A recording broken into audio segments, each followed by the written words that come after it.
Contrasted linear and nonlinear equations.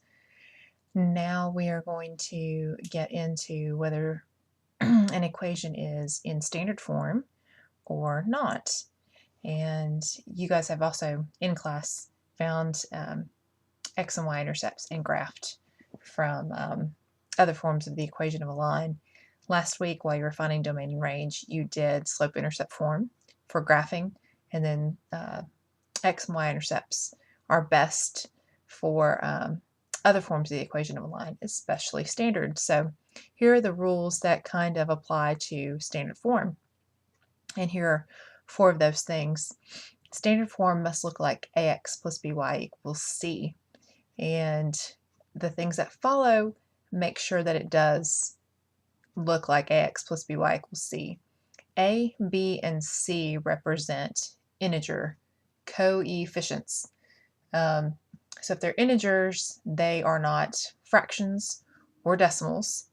Those are those whole numbers and opposites, so they can be negative and positive, no fractional or decimal parts.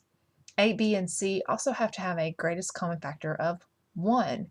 So if you can divide something into all 3 of those coefficients, then it is not yet perfectly in standard form. And lastly, A, which is always the coefficient of x, the number with x, needs to be positive. So we can multiply or divide, however you want to think about it, the whole equation by -1 to make sure that that leading coefficient is positive. So let's look at a couple of equations, get them into standard form. So this first one on the left, we can move this 3 so that all we have are the variables, the terms x and y on one side of the equation. Tends to be on the left, but it doesn't really matter. Now we have an ax plus by equals c. Our y isn't technically plus, but that just means that our b with the y is a negative. So now how do we get that to be integer coefficients? To me, the easiest thing is I'm going to multiply this by 10. That will effectively move our decimal 1 place. We also have to move this decimal 1 place. There's a decimal behind the 4. And that gives us 16, 24, and 40 as our coefficients, -24. Those do not have a GCF of 1, so we can divide all of those by 8. That will take some playing with. You might have to divide out a couple of times if you don't get right at the greatest common factor. And you end up with 2x minus 3y equals 5. And that is in perfect standard form. 2, 3, and 5, or -3 rather, do not have any common factors other than 1. The right side equation, obviously x and y are not on the same side of the equal sign. You also have fractional coefficients.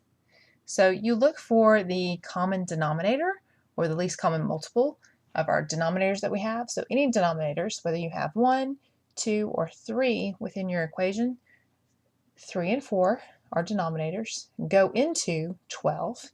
So if you multiply your entire equation by that common denominator, it will cancel out your denominators.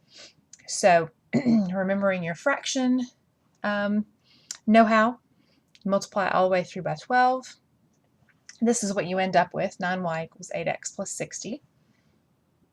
And we can get the x term over with our y term, and we end up with -8x plus 9y equals 60. And we want to get that a term, that first term, to be positive, that leading coefficient. So if I multiply through by -1, here I have a positive leading coefficient of a, and then everything has a GCF of 1 as well. 8, 9, and -60 do not have any common factors. Here are some others just to look at. What is standard form? So our first one, 2x minus 7y equals 14. You do have your x and y terms together. Our leading coefficient is positive. We do have integer coefficients. I'm not going in order. I got out of order there, sorry. We do have integer coefficients. And they have a GCF of 1 because nothing will divide into 2 and 7 and 14 at the same time. and then this leading coefficient is positive. So if we look at this second one, it breaks those first two rules. X and y are not together on the same side, and then they don't have integer coefficients. So we've got that fractional 3/8. This equation, I do have x and y on the same side. It is ax plus by equals c. However, 3, it does not have a GCF of 1. I can divide 6, 2, and 6 by 2. And lastly, this one, I do have ax plus by equals c, but I do not have integer coefficients. I've got a decimal. And that will get us through standard form.